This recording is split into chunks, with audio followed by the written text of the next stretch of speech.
Përshëndetje gjithëve miq të Albania Newscast, takohemi në episodin ton të radhës. Fillimisht dua ta nis me një falënderim për të gjithë juve. Kemi me qindra me mira komente, por gjithashtu dhe sugjerime. Padyshim nuk ka qenë lehtë, me stafin i kemi lezuar të gjitha dhe do t'i pasqyrojmë në episodet tona të radhës. Do kemi disa episode shumë interesante, kështu që qëndroni me ne, na ndiqni sa herë të kemi edhe puntatat tona, por jepni edhe komentet, mos harroni dhe faqen tonë zyrtare tashmë të internetit, kuqezi.net.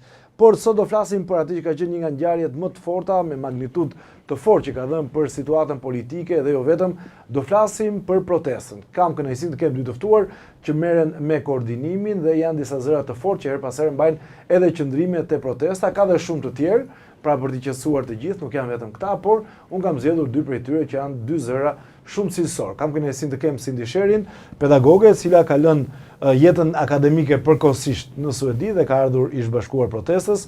Faleminderit kënaqësi, Cindy që kam. Dhe Gert Metanin, ekspert sigurie, ish pjesëtar i forcave Renea me një kontribut patjetër në çështjet e sigurisë. Kënaqësi që të kam. Cindy, duhet ta fillojmë bashk, patjetër, jo vetëm se je zonjë, por edhe për shkak edhe të angazhimit.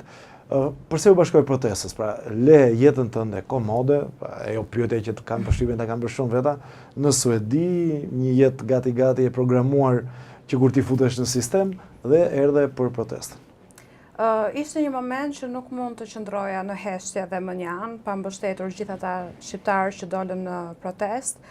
Besoj që është një moment i rrallë që nuk ka ndodhur më parë. Tashmë është e qartë që shqiptarët janë rrezgjuar, ka një ndërgjegjësim të shqiptarëve dhe nuk mund të rria mënjan. E ndjeva patjetër një obligim si qytetare, pavarësisht që kam shumë vite që shndroj atje, jam gjithmonë e lidhur me Shqipërinë dhe duhet të isha këtu. Ishte një moment që nuk mund të anashkalohet. Për sa kohë ke që e kthyer? Që me datë 1 qershor. Biletën e kthimit s'e ke marrë akoma? E kisha biletën e kthimit me datë 5, mendova që do vi vetëm 4 ditë, do mbështes aq sa ka mundësi, por fal edhe punës time që më lejon të punoj online, e pashtarësueshme që jo. Ky moment dhe entuziazmi kam përshtypjen. Entuziazmi absolutisht. Është i njëjtë që nga fillimi i qershorit apo? Ka një transformim të ndjenjave në fakt. Mirë. Vetëm këtu. Do rikthehemi përsëri. Gerti, ti përse ju bashkove? Dhe si do duket në ana edhe e sigurisë po flas? Ç'është e vërteta, unë jam bashkuar me protestën, po themi që nga viti 2022 po ta marrim kështu me terma ligjor që kur ika nga puna ushtarake. Pra unë lash policinë e shtetit për shkak të këtyre arsyeve.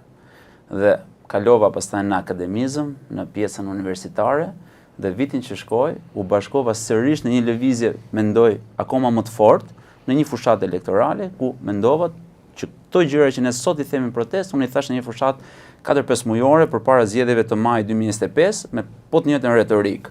Shkoj si shkoj, unë shkëputa, sot jam aktivist i lirë, jam pedagog në profilin tim dhe ekspert në çështjet e sigurisë, por në momentin e parë që erdhi protesta, më rikthyen të gjitha këto momente, pra 2022-shi, fushata elektorale, dhe ishte momenti fiks ku shumë njerëz të ngjashëm po thonin të njëjta gjëra, që në këtë vend sektori publik keq funksionon.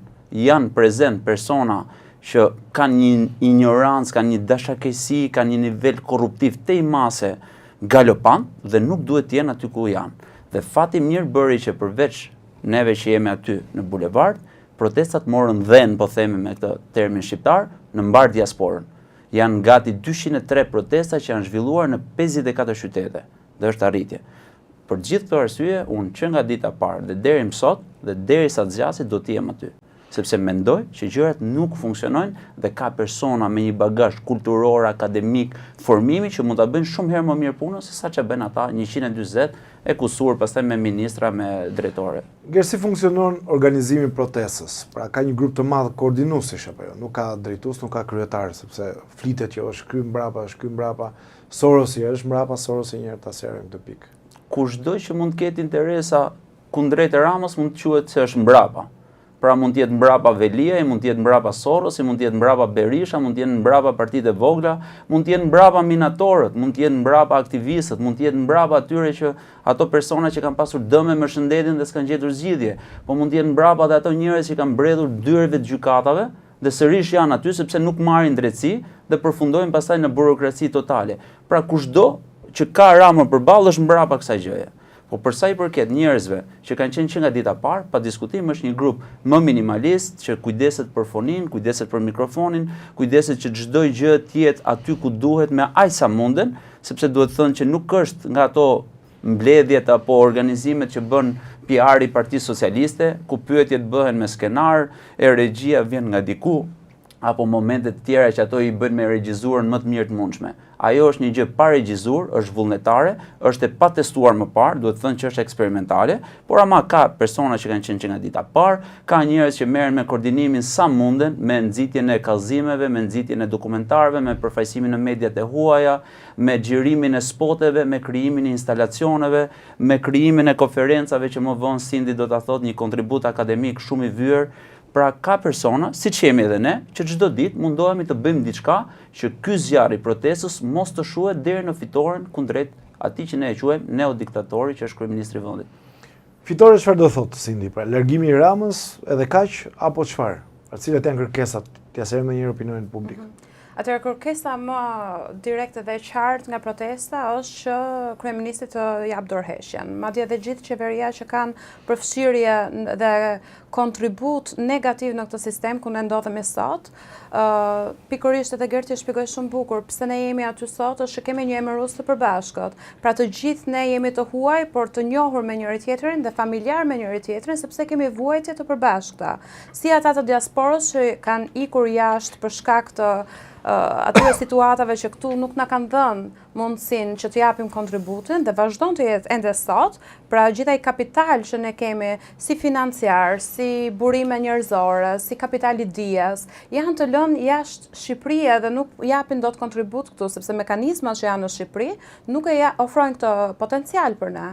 Por dhe shqiptarët tu që kanë jetën e përditshme me vuajtje të pafundme, vazhdojnë që të kenë probleme të tilla. Por, pra, kërkesa kryesore është dorëheqja. Por, unë mendoj se kemi një fitore të jashtëzakonshme që tani në këtë moment që flasim, dhe nuk e lidh fare më me numrin se sa janë në shesh, apo bie numri është i lartë. Numri është i lartë, nuk ka rëndësi. Një ditë mund të jetë pak më i ulur, një ditë pak më i lartë, po konstantja është e lartë. Konstante është jashtëzakonisht e lartë dhe fitoria jonë është fakti, sidomos për brezin e ri, që janë ndërgjegjësuar dhe janë përfshirë në mënyrë shumë politika. Madje unë jam surprizuar nga aftësitë e brezit të ri se si po mësojnë nga kjo situatë gjatë gjithë kohës, sepse ne të gjithë ishim shumë të surprizuar me çfarë po ndodh dhe prandaj thash ka një transformim nga një ndjenjë emocionale, po kthehet tashmë në një ndërgjegjësim edhe politik për shqiptarët dhe të rinjtë të përfshirë dhe shumë të informuar, që është shumë... Do vijoni edhe gjatë gushtit, jemi pak ditë nga muaji gusht. Ka në një diskutim për të bërë një lloj pauze për të rikthyer në shtator apo jo? Jo, nuk besoj që do të ketë pauzë. Mendoj që do të vazhdojmë të jemi prezent edhe në forma të ndryshme, me çfarë do lloj kontributi, edhe ata që janë në media sociale, ata që krijojnë nisma, që mobilizohen me njëri tjetrin, krijojnë aleanca qytetare, të gjitha këto do vazhdojnë, mendoj në mënyrë konstante. Gert, çfarë ndodh nëse Rama nuk e jep dorëheqjen? Ai ka thënë që nuk ka një plan të tillë. Unë kisha të ftuar një deputet të Partisë Socialiste dhe tha zgjedhjet e jashtëzakonshme ose parakohshme nuk janë diskutuar fare te ne. Pa diskutim që Rama nuk e mendon ta japi dorëheqjen. Ai ka krijuar një oktapod miliard dollarësh. Ajo pjovra e famshme që dikur kemi parë në televizionin italiane, sot është aktuale këtu, me shoqëritë sekrete, me oligarkët, me njerëz që përfitojnë nga buxheti i shtetit, me politikanë që zgjidhen apo deputetë që zgjidhen nga bandat kriminale, se duket bandat kriminale klishe, por realisht janë forca që kanë autoritetin e tyre në zona të caktuara, po edhe në mbar Shqipërinë. Dhe ti kërkosh që ta zhbëj këtë gjë, pa diskutim që është e rëndë dhe ai nuk tërhiqet. Presioni duhet jetë shumë herë më i madh se sa që ja kemi bërë këto 60 ditë. Nga ana tjetër, që kjo do të shkojë në dorëheqje, do të shkojë patjetër dhe në ikjen e Ramës. Edhe pse Ramës i duket sikur ne po e heqim në të njëjtin moment me Berishën, që deri mdi ai Berishën e quante të vjetër, po para protestuesve Rama është shumë herë më i vjetër se sa Berisha. Pra mund të jetë më i ri se Berisha për atë çka ofroi deri tani, po përpara protestuesve, përpara gjeneratës Z, përpara revolucionit flamingove, Rama është një i vjetër, një i kalbur, një person që nuk ka çofron më përveç propagandës me besë nga një i pa besë, dhe ciklin e ka të mbyllur, që do thotë kjo luftë 60 ditore ka kaluar në luftë durimi. Dhe në luftë patjetër idesh dhe mekanizmash, që ta heqësh nuk duhet vetëm të shkosh dhe të jesh aty, po kallëzimet e përditshme, kallëzimet që vinë për shumë sektor, denoncime, takime me europarlamentar, ndihma që mund t'japin organizma ndërkombëtar, qoftë ato që mbrojnë gazetarin, qoftë ambasadat, qoftë konsulatat, qoftë partnerët si NATO ose BE-ja apo partnerët amerikan, që në fund ditës kanë interesa gjeopolitike shumë herë më të mëdha se sa një kryeministër që ka rënë prej edhe erë korrupsionin ndërkombëtar. Si imagjinoni, diskutohet nga senatori amerikan që të hetohet Edi Rama, kryeministri i vendit, për lidhjet që mund të ketë me narkotrafikun ndërkombëtar të lëndëve narkotike si kokaina. Kjo është një ndër situatat më të rënda. Pra është i dyti që diskutohet për të. I pari është Sanchez në Spanjë dhe i dyti është Edi Rama, që të merrit në hetim. Sanchez e ka me bashortën, histori bashortja e tij. Pa diskutim. Dhe këto janë situata të mase të rënda, po kujt i japin kapital? I japin kapital protestuesve, njerëzve që janë aty dhe e mbrojnë qasjen e tyre që kjo gjë nuk mund të vazhdojë më. Pra ka nisur një luftë durimi. Kam edhe një pyetje që është si tezat, pra jam përpjekur që ditën e sotme të bëjmë bisedë me ato teza që qarkullojnë në rrjetet sociale edhe nga ata që janë kritik. Pra ka marrë si ata që janë pro dhe ata që janë kritik. Unë jam pro, po flas tani edhe për zërin kritik. Berisha fshihet pas protestës, qëndron apo jo? Në ç'aspekt duhem pyetur ato skeptik dhe nëse mund t'i bëjmë një analizë. Nëse keni hasur dhe ju. Pa diskutim. Unë mund të sjell edhe disa pyetje të tjera skeptike ose dashakeqëse që janë, po mund të jenë edhe nga mungesa e informacionit. Pra, Berisha fshihet pas protestës. Le të themi si nisi kjo gjë. Kjo nisi nga ai momenti i tërheqjes Zvarr në Zvërnes, që ishte një moment që krijoi një ndinjat të mase të madhe te çdo kush që ishte tërhequr Zvarr në zyrat e shtetit. Për një kallëzim, për një padi, për një situatë në universitet.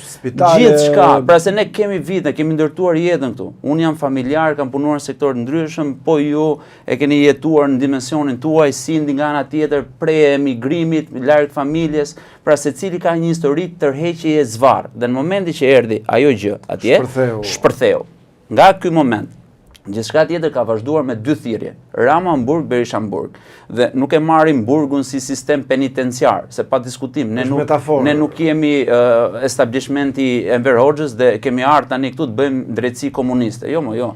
Drejtësia do bëhet nga organet e drejtësisë. Dhe nëse Rama duhet merret në hetim, ne themi duhet merret në hetim për X padi që janë bërë aty, nuk e themi anabulla, nuk e themi në mënyrë abstrakte. Nga ana tjetër kur themi Berisha në burg, nuk themi që Spaku të ndërmarrë jetime siç i ka ndërmarrë dhe ai i ka akuza, por burg është djegja politike. Pra, ikja nga skena politike sepse ka dëmtuar një opozitarizëm që nga ana tjetër duhet ishte poli që duhet i jepte shpresë, sepse njerëzit janë mësuar me këtë dualitet. Pa diskutim, janë mësuar me dualitetin, ka të bardhë por ka të zezë, ka dritë dhe ka errësirë, ka zot e ka djallë. Dhe nga ana tjetër njerëzit janë mësuar me pozitë dhe opozitë. Në momentin që një person të shkatron opozitën, pa diskutim që duhet të digjet dhe kjo Berisha në burg është kundër tij.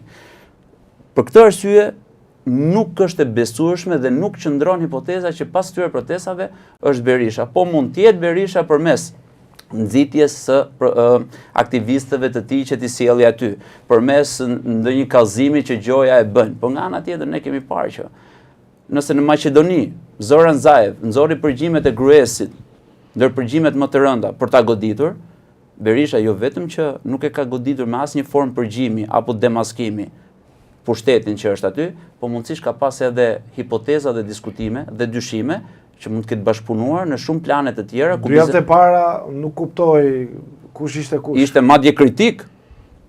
Ishte kritik edhe ishin në një gjatësi. E quanin histeri kolektive. Dhe thoni që shqyqyqi na erdhi se edhe unë dikur kam dashur ta jap Sazanin, e nga ana tjetër thoshte Zvërneci është investim privat, pavarësisht se është prej falsifikimeve dhe sot personi që ka pjesën ndërmuese të tokës është në hetim ndërkombëtar për lëndë narkotike, që dije që iku nga këtu me 2 vrasje mbi shpinë. Pra gjithë patjetër, Artur Sheu është personi që ka gjithë kusuret e asaj toke aty. Dhe ishte pikë kontakti me familjen e Rama dhe me Ramën kryeministër.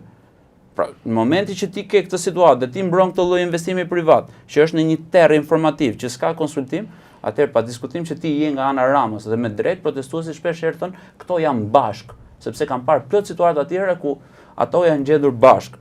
por a ka interes Berisha që Rama tik, po më patjetër mund të ketë, sepse në fund ditës janë interesat e qeverisë. Shkurtër për ta hequr. Që nuk është ai boshti ose nukli thelbësor i kësaj gjëje, pa diskutim që nuk është. Pyetje të tjera skeptike ka për shembull kur thon, po mirë, iku, kush do të vi? E me shaka unë e kthej ndonjëherë them që në fillim për çdo që ka punuar pak tok, është e vështirë të shkulësh barin e keq. Se bari i keq ka rrënjë edhe që vazhdojnë edhe të duhet shumë kohë. A për të mbjellë një trëndafil? Për të mbjellë një trëndafil është gjëja më e thjeshtë e mundshme. Që do thotë, ne nuk duhet t'i mbajmë shpresat vetëm tek këto element politik që kemi parë, sepse duhet thënë politika nuk e ka lënë elementin e ri të dominojë ose të jetë, sepse e ka lënë siç ka dash. Siç ka dashur. Forumet rinore i ka shkretuar. Zërin e forumeve të gruas e ka shkretuar, ka lënë kë ka dashur aty. Debatin midis partisë ose për çështje idealit të partisë ose frymën e majt, frymën e djathtë e ka zeruar, pra gjithë kanë një frymë që është frymë pragmatiste, kapitaliste, nuk është se ka ideologji të majt, ideologji socialdemokrate apo ideologji konservatore apo liberale. Që do të thotë, këto element që janë me një farë formimi nuk kanë arritur të vinë deri aty që sot të jenë shpresat, të jenë pamja, të jetë zëri, të jetë figura për një të ardhme. Kështu që është krejt e thjesht të largosh një këtë, pra po themi e thjesht në formën që ta heqim dhe pastaj gjëja që për të zgjedhur një tjetër do të vi me patjetër dhe njerëzit nuk duhet mësohen me po pse nuk po del dikush, pse nuk po del një person që të marrë drejtimin dhe të thotë që shikon nëse ikën Rama do të vi unë. Jo, nuk është kjo. Sepse kjo protest nuk u soll nga një kokë dhe çdo kokë që do dalë është një kokë që mund të pritet në sensin figurativ të fjalës, sepse kërkon protagonizëm të panevojshëm. Nëse një kokë do të na sillte deri këtu, pa diskutim ajo kokë do meritonte të ndiqej dhe të kishte i tharë deri në zgjedhjen e tij si kryeminist. Por jo, e kanë tentuar partitë e vogla, e kanë tentuar element brenda forcave dhe nuk ja kanë arritur. Koka vetëm është koka e revolucionit flamingove, pra një grup njerëzish që po kërkon të krijojë sistem. Dhe nga ana tjetër unë i pyes dhe i them, njihni ndonjë politikan në Zvicër? Asnjë nuk di të thënë. Sistemi është më i fortë. A njihni sisteme në Zvicër që funksionojnë? Qëti sistemi i orave apo sistemi bankar e merr me radhë, pastaj sistemi shëndetësor, sistemi social, sistemi politik. Shtet gjysmë ushtarake. Pra ne po duam të krijojmë një çark që nëse vjen Gerti ose nëse vjen tjetri dhe ka një ideologji ose ka një mënyrë veprimi të gabuar, çarku ta zëri. Dhe thotë që shiko, ky është limiti yt. Duke nisur me atë limitin që unë i qëndroj shumë, që është limiti i mandatimit dy mandate total. Që them që është patjetër për të vënë funksion. Jo aty, por në federata, në universitete, në dekanate, në arsim, qoftë arsim fillor, qoftë arsim të mesëm. Të shtrihet në çdo qelis po thua. Pa diskutim, sepse vetvete riciklimi i jetës ky është. Në momentin që një brez vjen, ka mundësi që të shpalos vizionin. Dhe sot çfarë kemi? Kemi përplasje brezash. Gjenerata Z që përplaset me gjeneratën Rama duhet jetë baby boomers, mos gaboj, me vitet që ka. Llogaritë sa larg. Ka një gjenerat vjeçare, millennials, që unë bëj pjesë e këto se jam i 91. Pra, përplaset një gjenerat midis me gjeneratën tjetër. Jemi shumë larg. Ato duhet përplaseshin me ne, po jo me gjeneratën e Ramës që duhet ishte ikur. Sindi, thirrja e Ramës për të dialoguar dhe më jep një koment për Besën. Pra, me flamingot jam gati të flas, jo me zorrat, ka thënë disa herë. Patjetër Besa ishte një tjetër fabulë e radhës, për më tepër me zgjedhjen interesante të fjalës Besa, që është pikërisht ajo që ne e kemi një nga vlerat morale të shqiptarëve, është një term shumë i gjerë që nuk mund ta shpjegojmë tani, do të duhesh një ditë të tëra, ka konotacione nga më të ndryshmet, por është një vlerë që ne e ruajmë si një traditë të mirë shqiptare dhe që të keq përdoret me qëllim propagande është në fakt për të ardhur keq. Është tjetër tentativë, nuk pash asnjë lloj reagimi që të ishte në formë që të jepte një zgjidhje situatës. Pash disa tentativa për të na përshkruar si një popull që kemi shumë pritshmëri, por jo mungesa, një popull që po kërkon më shumë se ç'duhet, sepse në fakt gjërat i kemi super. Thjesht këto janë disa lukse ekstra që ne kërkojmë në protest. Pra ishte një tjetër tentativë shumë nuk solli asnjë reagim pozitiv. Është folur në grupin koordinues për të hyrë në një lloj negociate me kryeministrin apo jo? Është mbyllur direkt. Negociatat nuk kanë vend më. Pra ka ardhur momenti që o jepet dorëheqja, o jepet një sqarim që ka të bëjë me çfarë duhet të ndryshojmë dhe si duhet ta zgjidhim këtë moment.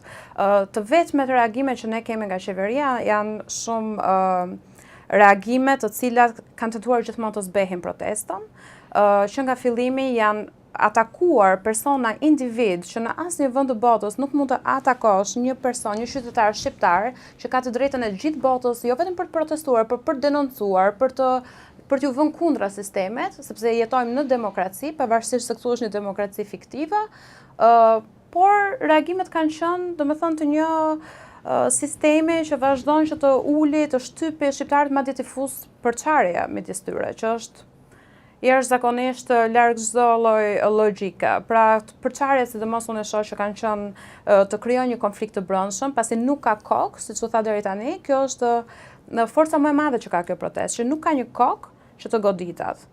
Kështu që kjo lëvizje do vazhdoj të bëjë atë punën. Do vazhdoj të bëj punën dhe të insistoj te kërkesat e saj. Po debati për ta kthyer në një lëvizje qytetare me një qasje më pas politike, lëvizje politike, të qëndron në afatgjat. Kjo është një tezë ime, që ky është niveli i parë, protesta vjon, organizimi shumë i mirë, por duhet kaloj nivelin e dytë. Kjo është në optikën time se njëri që ka mbaruar shkenca politike dhe kanë parë lëvizje të tilla, të cilat kanë arritur të ndryshojnë sistemin kur janë futur në sistem politik gjithmonë. Por kjo është teza ime.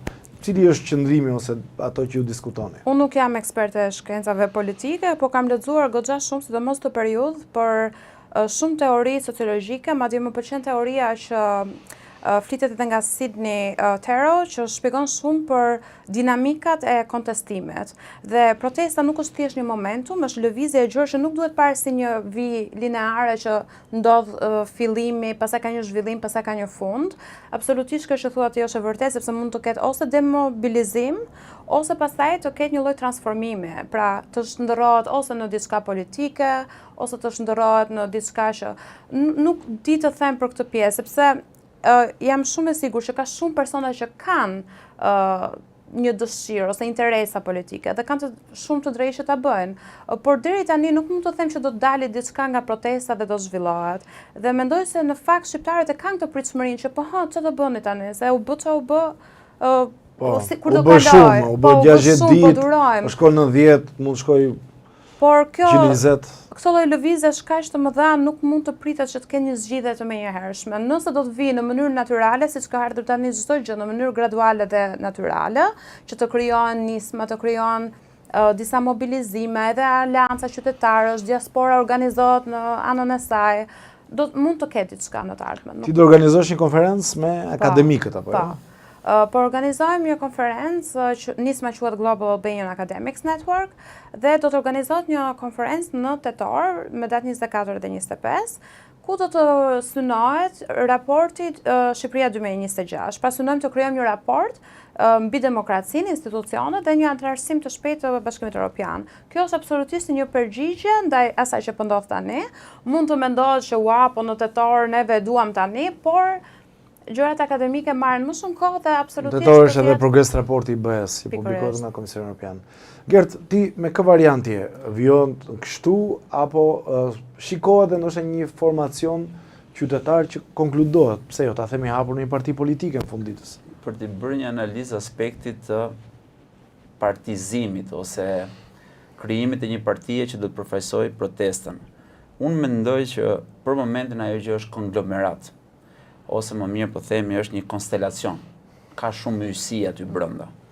Dhe duke qenë se ka ysi, ka parti të ndryshme, ka forcat e aktivistëve, ka qytetarë të lirë dhe me të drejtë gjithse cili përfaqëson një qasje të vetën dhe kur do vi puna për të zgjedhur, për të votuar, që mendoj që duhet jetë pak më larg se sa ky moment, sepse ne nuk kemi as terrenin e garës, pra facilitetin për të garuar diku, nuk kemi as rregulla, por nuk kemi as arbitri. Sepse ne e dim që KQZ-ja keq administroi votën e diasporës. Ne e dim që SPAK-u nuk arriti, edhe pse delegoi përfaqësues, nuk arriti dot të monitoronte. KQZ-ja ka PSPD, pra, është ndarë. Absolutisht. 60-40. Nuk monitoruan dot krimet zgjedhore që ishin në masë të madhe, normalisht nga partia në pushtet, duke qenë se ka resurset më të mëdha, abuzuan tej mase shumë, por ama nuk morën ato dënimet e tyre. Nga ana tjetër kemi një kod elektoral që të penalizon, për shkak të formulës së përllogëritjes së mandateve, për shkak të koalicioneve parezgjedhore, dhe normalisht ja jep gjithë këtë hisen e votave e çon te partitë e mëdha, dhe partitë e vogla janë gjithmonë të dizavantazhuara. Duke qenë që mungojnë gjitha këto gjëra, me patjetër ne kemi nevojë për një moment ndryshimi, amendimi, rregullimi, okay, që kërkon kohën e vet. Dhe teknika legjislative normalisht ka ato muajt përkatës për secilin fazë të tyre, që mund shkojë edhe në 12 muaj. Prandaj ajo kërkesa e përsëritur për një qeveri tekniko-tranzitore me persona të zgjedhur nga protesta. Duhet sqaruar kjo pikë. Patjetër. Po i bie që të hynin në një lloj negociate me PS-n me PD-n. Vota do të vinë nga kuvendi, nga ato deputetë. Sa aty do shkoj, po. Por ne themi në momentin Pa ju thoni që nëse Rama të riqet, të jeni në tryezën e diskutimit për të zgjedhur emrat. Patjetër, siç e bëri Nepali, kemi një rast, Nepali me anë të një rrjeti Discord që përdoret në lojrat që luajnë gamersat, pra në ato lojrat virtuale, zgjodhi me gati 100.000 votues një person që i përfaqësoi për krijimin e qeverisë teknike. Ishte ish kryetari i gjykatës lartë aty, ja patëm propozuar një nobelist, ai nuk pranoi, më pas votuan dhe zgjodhen ata. Ajo u mor me krijimin e qeverisë teknike dhe me emrat përkatës. Se normalisht dhe ato emra që do të vinë aty kanë një farë peshe, dhe peshën e kanë minimalisht 12 mujore, sepse ne flasim për besën, por nëse ka një prerje mbes nga ato që ne do zgjedhim dhe do dalin nga protesta, është një rëndesë akoma më e madhe për figurën e protestuesve në sytë e publikut. E vret një herë për gjithmonë ata. Absolutisht, morët në dorë të zgjidhni diçka, ja kohë e mëruat dhe shiko se si përfundoi gjëja. Pra ajo është akoma më sensitive. Por personalisht, nëse si qenie politike flas këtu, do të ketë zgjedhje. Në zgjedhjet më të paraardhshme, nëse do doja kandidoja me dikë, do doja të kandidoja me një formacion të ri politik të dalë nga protesta. Personalisht, siç e shikoj. Pra nuk do doja të kandidoja as me partinë që kam kandiduar dikur, nuk do doja të kandidoja as me një forcë tjetër që është prezente ose jo prezente sot në Parlamentin e Shqipërisë, do doja të kandidoja me një grup njerëzish të cilët mund të shojnë përpara një parti politike që të përfaqësojë qoftë idealet e protestës, po edhe përtej, sepse do të thonë që ne po tentojmë të gjenerojmë ustallar të Shqipërisë. Pra njerëz që e duan Shqipërinë, janë adetar, janë patriot, saqë janë edhe ekspert, janë teknik dhe janë njohës të fushës së tyre të ekspertizës, dhe duke qenë se na ka bashkuar një gjë që është shumë herë më e madhe, pra gjithë kjo ideologjia e protestës dhe e qasjes pro-shqiptare, mendoj që formacioni më i bekuar politik do të ishte një formacion që do dali nga protesta. Sa do dali, kur do dali, si do dali, me kë do dali, është akoma në pikpyetje të madhe. Mund të ishte Gert një objektiv zgjedhjet lokale, pra nëse nuk ndryshojnë gjë të qeverisja, mund të jetë zgjedhjet lokale një objektiv i protestës për të faktorizuar, pse jo? Absolutisht po, duke qenë se nuk janë largë, 8 muaj, 9 muaj në ndajnë afërsisht. Është sakt, shumë sakt. I bie maj i vitit që vjen, 2027. Antarët e këshillave bashkiak janë kaluar kryetarin e bashkisë, po themi, duke qenë se legjislacioni thotë që çdo nisëm ose çdo projekt ose çdo menaxhim i fondeve publike duhet kalojnë ato, minimalisht duhet të kandidojnë për këshillat bashkiak. Dhe nga ana tjetër, pastaj pse jo për kryetarët e bashkive. Por në këtë situatë, dhe e them dhe nga eksperjenca, duke njohur dhe terrenin, duke njohur nga të dy anët, si e menaxhimit sigurisë, si nga ana tjetër politike, është e pamundur të dominosh mbi kriminalitetin e të dyja partive të mëdha, sepse një parti përdor lek pa hesap që i vijnë nga grupe pa hesap, që është Partia Socialiste, dhe i dim gjithë zyrtarët, pra ajo aleanca e qelbësirave është fakt konkret, u morën njerëz që kishin rekorde kriminale brenda dhe jashtë vendit, si sepse paguanin për të marrë qoftë postin e kandidimin për postin e deputetit, si kandidimin për kryetarët e bashkive. Pra, të dominosh mbi këto është realisht shumë e vështirë.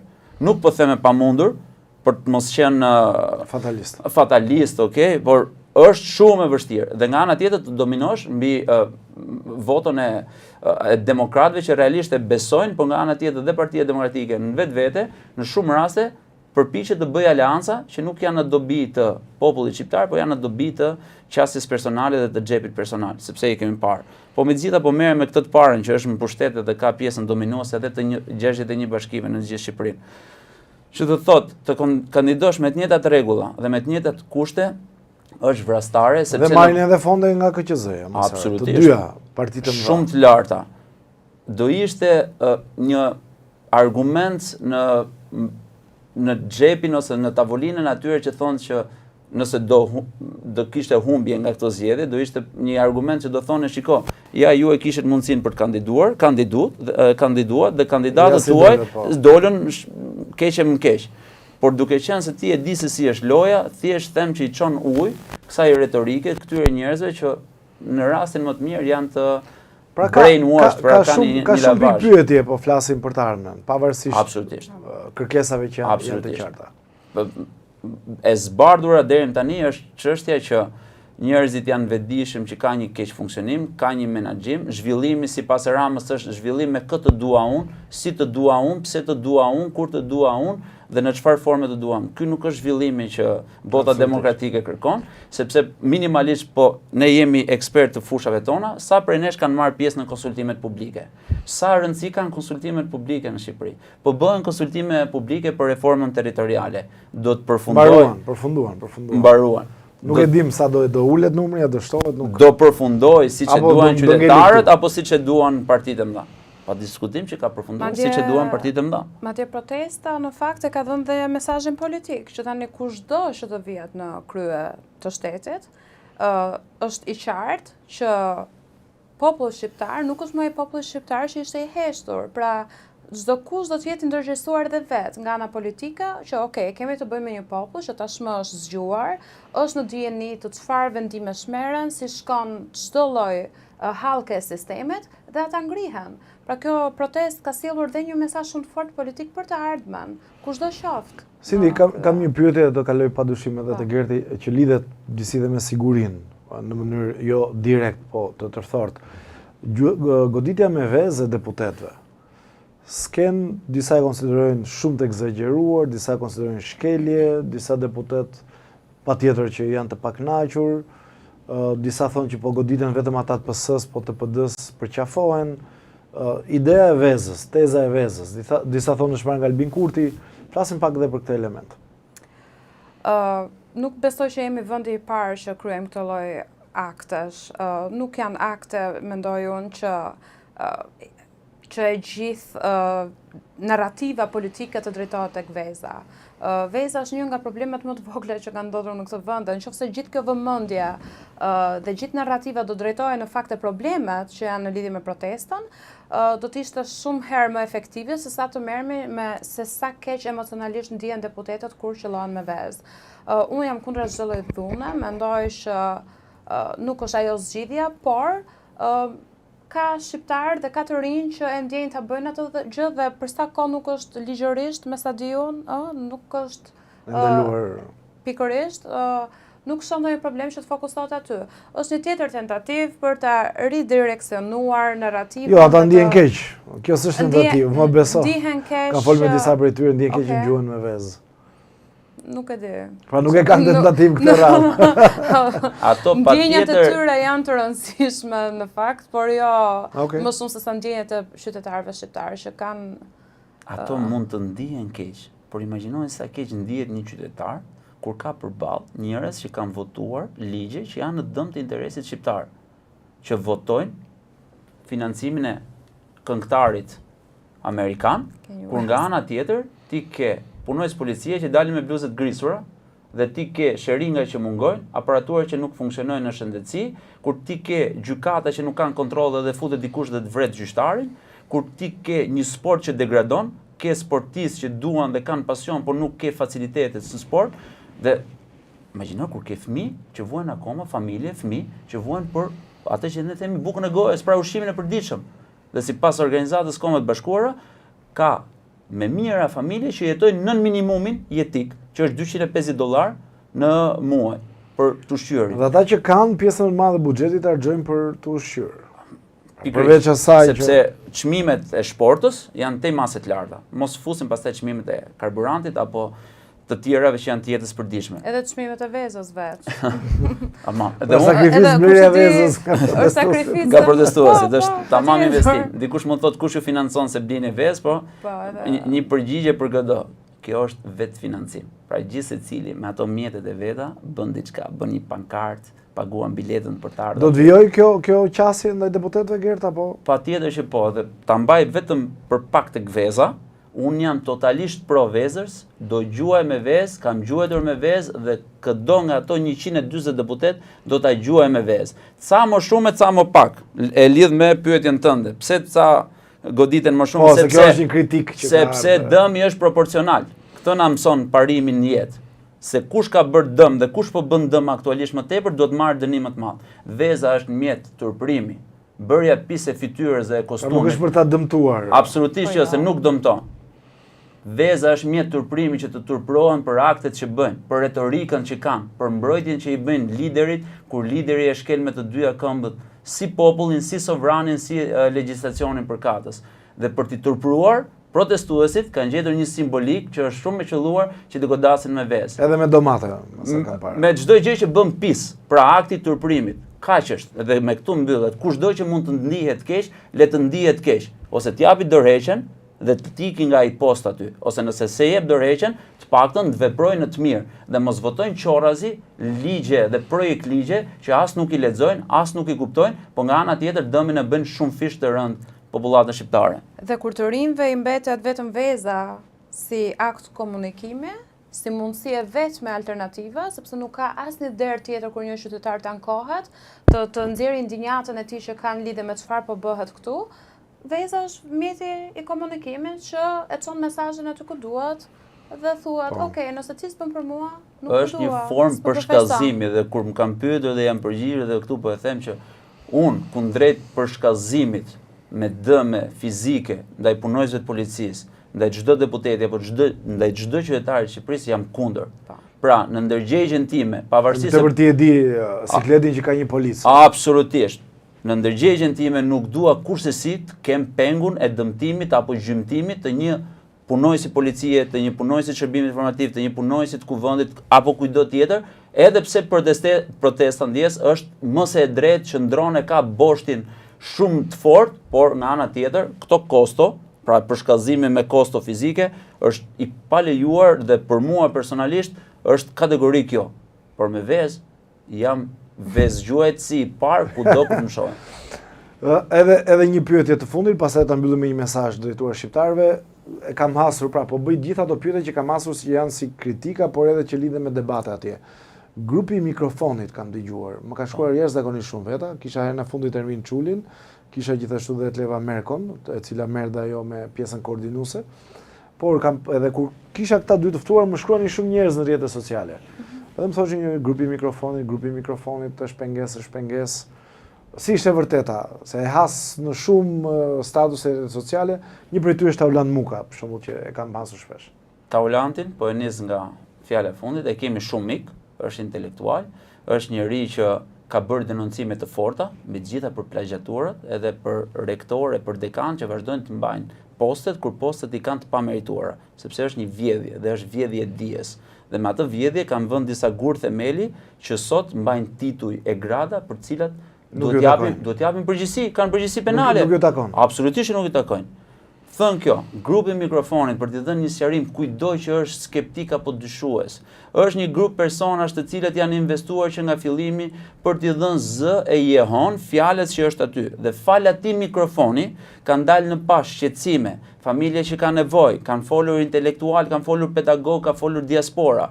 Kanë patur një standard të vogël filtrimi në fillim që kanë thënë mos ta bëjmë partijake.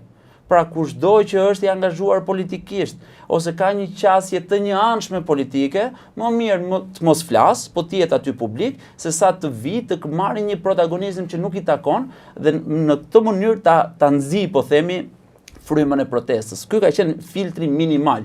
Por nga ana tjetër, mikrofoni çdo ditë pret njerëz si Taulanti, kaluar Taulantit dhe shok e miq akademik, njerëz profesionistë që kanë diçka me vlerë për të thënë në emëruesin e përbashkët që është revolucioni flamingove. Çdo gjë që lidhet me shfuqizimin e ligjeve, çdo gjë që lidhet me keq administrimin, çdo gjë që lidhet me një Shqipëri të re, më të mirë, më të qëndësishme, më njerëzore, është i mirëpritur, nuk i kufizon kush. Dhe nëse i kufizon, unë, Sindi dhe grupi jonë e kemi një zakon që rrim pas mikrofonit, bujrum, le të vinë na takojnë, t'i bëjmë një vend që të flasin në më të parën herë. Jo vetëm ne, po ka shumë të tjerë. Luçana, doktori, njerëzit tonë, po flasim ato që janë aty kushdo, Etleva. Unë kam takuar disa edhe Etleva, Iliri, shumë cilësore, shumë mira. Andi, pra persona, po përmend emra persona që janë çdo ditë aty dhe kontribojnë. Pra kushdo është i ftuar të flasë. Dhe një ndër ndjes, një fjali të fundit. Një ndër mërzitjet kryesore të mikrofonit, di kush është Arbër? Pse njerëz akademik, pse njerëz që vinë nga shëndetësia, nga sektorët e ndryshëm, pse nuk vinë të flasin dhe ta ulërasin atë gjë? Dhe këtu, nëse i hym analizës, ka 1000 variable pse nuk vinë. Zona komfortit, nënshtrimi, pragmatizmi, nuk duan të marrin pjesë dhe nuk duan. Ndonjëherë është edhe çështja e folur, ka njerëz që kanë kompleksitet për të folur në publik. Napoleoni ka thonë, më e frikshme se vdekja për mua është të flas përpara. Dhe nuk shquej. Edhe ai kishte atë që vetëm përpara grupit të tij bën ato fjalimet minimaliste. Pra, e folura në publik është hall më vete, sepse nuk vin. Kanë këto hijet apo këto gjërat që lexojmë poshtë e lart, unë them që duhet i shbëjnë. Mikrofoni është aty për të folur, për të thënë hallet e qytetarëve dhe mbi të gjitha duhet të thënë edhe një gjë tjetër. Ai mikrofon, jehonën e ka në pak metra katror aty, po themi. Sepse aq e ka fonin, aq është fuqia. Nuk është fonia e Partisë Demokratike apo Partisë Socialiste në ato protestat e tyre. Nuk ka kapacitet ky grup të krijojë një foni aq të madhe, një skenë luksoze apo një skenë që i flet gjithëve. Dhe kushdo që flet ka një jehon te grupi që është përreth. Ka persona të tjerë që rrinë nga ana e projektorit, nga ana fëmijëve që ngjyrosin, që as nuk i dëgjojnë fare fjalimet. Nuk arrin të dëgjojnë. Më shumë dëgjojnë televizor, kam shumë. Më shumë dëgjojnë nga televizionet ose kur bëhen virale pastaj që janë fjalime më të qelluara.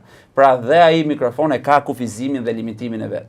Pra gjithsesi thotë se nuk është kaq e rëndësishëm sa thuhet. Absolutisht jo. Është një vend për t'i dhënë pak hapësirë dhe për të thënë ca halle qytetare që realisht janë halle dhe kur thuhen nga ai hall mbajtësi, marrin më tepër kuptim, se na duket sikur bëjmë vetëm teori pastaj. Sindi? Unë në fakt duhet të theksoj që kur erdha në fillim isha komplet e vetma. Nuk isha asnjë lloj kontakti në protest, nuk njihja askënd dhe erdha thjesht në mënyrë spontane. Dhe aty kam njohur njerëz të jashtëzakonshëm, Gertin një ndër ta, edhe njerëzit e mikrofonit ma dhanë mundësinë që të flas pa më njohur. E kuptoj që ka shumë njerëz skeptik që e rrotullojnë atë narrativin rreth mikrofonit.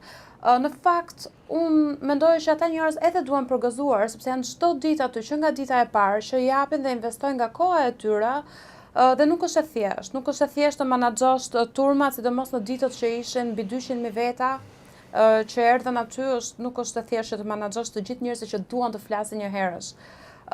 Por kjo është e rëndësishme, që kushdo që të dojë e gjen formën e komunikimit, nuk është vetëm mikrofoni, nuk është vetëm sheshi, janë media sociale, janë grupe shoqërore, po dhe vetë prindrit tanë, njerëz që ne takojmë çdo ditë që flasin për protestën, pra format e komunikimit janë nga më të shumëllojshmet. Pra nuk duhet të shohim mikrofonin apo diçka tjetër si një element që e kushtozon apo e limiton protestën. Për ta mbyllur mesazhin fundit për shqiptarët, meqense jemi në fund, Gerti dhe mbyllim me Sindin. Duhet të shtoja një gjë të vogël që tha Sindi. Pra, kush vjen me duar në xhepën protest, të marrë masa që herën tjetër të nxjerrë duart nga xhepët dhe të bëj diçka të vogël. Sepse një pankart djeg më shumë se Molotovi. Një shkrim i tillë që ju erdhi fundi 23 korriku. Po ato memet e bukura. Absolutisht. Po edhe ai shkrimi në bulevard që bëhet nga grupi. Fëmijët që pikturojnë fal motrave, paja dhe të gjithë tjerëve që ja kanë mundësuar kushtet aty. Dikush që vjen me flamingon, ka 60 ditë që vjen me një flamingo gomardare plazhi, që është aty prezent. Dikush tjetër që vjen me banderolën Shqipëria Re, banderola Lironi Çunat, ju erdhi fundi, pra që lidhen me aktualitetin e ditës ose me gjithë thelbin e protestës, bën një kontribut. Prandaj kush merr përsipër të vi, flas këtu tani për besnikët, për idhtarët e protestës, ti heqi duart nga xhepet dhe të cilët diçka. Minimalisht qof nga qeleshja, qof nga bluzja që ka veshur, qof nga mesazhi që jep, sepse duhet të thonë ka shumë për te bulevardit, viraliteti që është bërë në rrjetet sociale, në mediat e ndryshme dhe që i shkon të gjithë atyre që ne kemi interes të shkoj, që janë europarlamentarët, që janë zyrtarë të lartë, që kanë interesa për Shqipërinë dhe ne presim një ndihmë nga ato, siç e presim një ndihmë nga ambasadori amerikan që pritet të zgjidhet, siç presim një ndihmë nga delegacioni evropian që i di shumë mirë politikat e integrimit në Bashkimin Evropian dhe e di shumë mirë gjendjen reale të Shqipërisë, sepse bëjnë raporte të vazhdueshme dhe kanë sy e vesh kudo në çdo sektor. Ne duhet i çojmë këtyre njerëzve që nga ana tjetër ja presim ndihmën, duhet i çojmë këto mesazhe. Prandaj them që gjithë secili të ketë një kontribut. Pastaj më pyete për mesazhin për shqiptarët. Unë mendoj që shqiptarët kanë patur mundësi të shkruajnë protokollin e të protestuarit. Nëse ne kemi parë Nelson Mandelën që për 28 vite po themi hoqi nga jeta vet ditët e lirisë për një Afrikë të lirë edhe për një vend që të kishte të drejta dhe të merrte fund apartheidi. Nëse kemi parë Malcolm X dhe Martin Luther Kingun nga ana tjetër që të luftonin për të drejtat në SBA, njëri çik më... Por kujdes, Mandela gjën e parë që bëri fali gardianin e tij që kishte dhunuar gati 25 vite që qëndroi. Absolutisht, gjua paqësore dhe pacifizmi, unë do ta sillja pak me Gandhi. Gandhi ka qenë pacifisti më i madh. Protokolli i protestave të tij ishte vetëm greva orisë dhe tjetër nivel bojkoti, domethënë niveli më i madh i pacifizmit. Edhe kjo gjë është pacifiste, sepse prandaj e thash që në fillim ka shkruar protokollin e të protestuarit. Nuk janë kështu protestat që kanë ndodhur në Nepal, në Bangladesh, më vende të tjera. Mos shkojmë larg, protestat që bëjnë partitë politike në Shqipëri. Pikërisht. S'ka nevojë fare. Krahasuar dhe me ato të studentëve në Serbi, kanë qenë shumë ndryshe se sa këto tonat.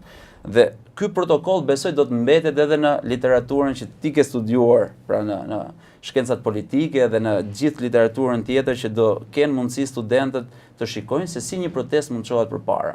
Për këtë arsye, them që është momenti më i mirë i mundshëm që gjithë secili të bashkëngjitet një fryme, një ideologjie, një akti qytetar, një përgjegjësie qytetare që është vetëm në të mirë të Shqipërisë, që kontribon për një Shqipëri ku ne mund të rrisim fëmijët në një ambient që është më sportiv, më social, një ambient që është meritokrat, që i jep atë që meritojnë, jo në një ambient që është i mbytur nga lëndët narkotike, në një ambient që është i pasigurt në shkolla kur ai shkon dhe nuk të kthehet më, jo në një ambient kur është ushqimi shumë i rrezikshëm, pra ndonjëherë është më mirë të mos ushqehesh se sa të ushqehesh me produktet që ti ke vërdall, sepse mbrojtja e konsumatorit dhe shumë institucione të tjera përgjegjëse nuk e bëjnë punën e tyre.